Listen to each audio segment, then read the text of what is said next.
This is Johann, the director of the European Academy Berlin. And can you tell me, what is the European Academy Berlin doing?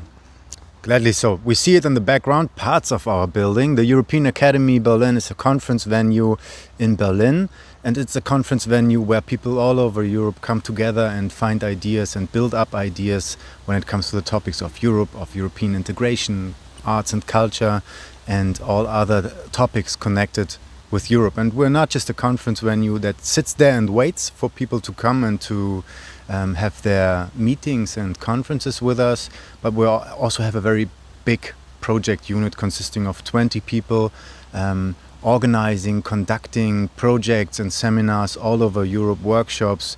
So what we're responsible for is around 150 to 180 European projects a year in the field of civic education.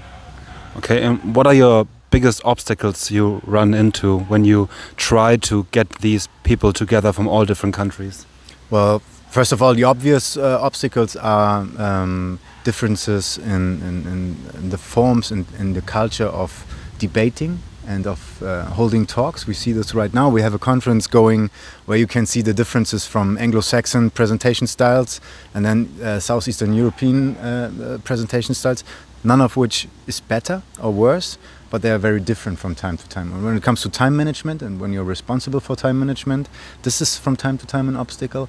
But in organizing and finding people to take part in these conferences, the obvious obstacle number one is finding the right funds to do this, to allow everybody to participate and to find ways that are not too expensive. It's always connected with traveling, coming to Berlin, staying in Berlin, leaving your work back and having the opportunity and the chance really to take part in seminars and conferences, for example.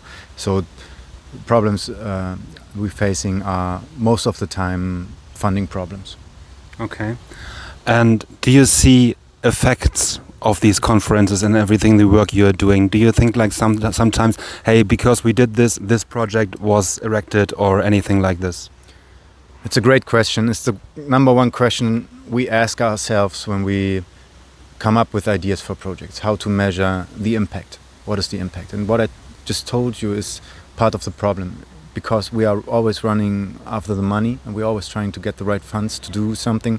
So once a project like this conference, for example, behind us starts and is running, we already think about how to find the funds for the next conference, which is a problem when it comes to sustainability of the things that come out of these conferences.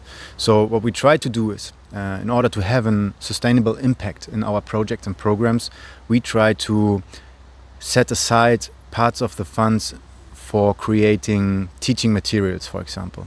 So our main and major focus groups are teachers and people working in politics and journalists. And by condensing what we learned in this conference in a working sheet for a teacher, we try to make it more sustainable, so that a teacher then, like in 2 months or 3 months time, can come to our homepage and find the results of this conference combined with a working sheet for his or her class, where it has tasks for the students. What would you think? What would you debate? How would you see the situation? It's about arts and culture in Europe. And so a teacher could use these materials and use them for the next 3 years, not for the next 30 years, we hope. But then this is our approach in making it more, the one approach making it more sustainable is to, have a condensed form of it afterwards. And the second part obviously is we are constantly building networks. We try to help people building networks.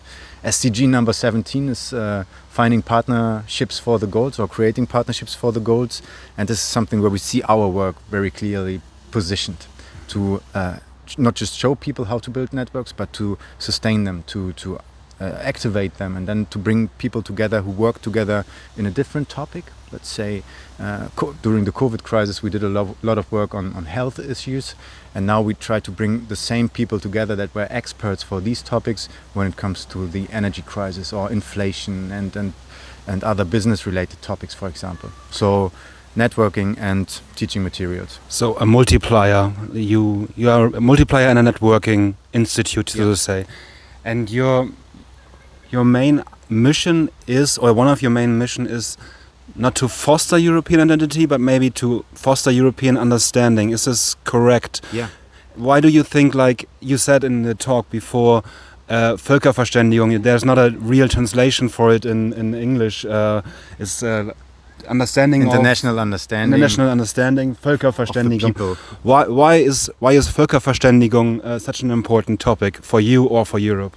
It is, first of all, it's a very German word. It's a German word that is in our Satzung, in our mission document of our organization, ein gemeinnütziger Verein, also hard to translate.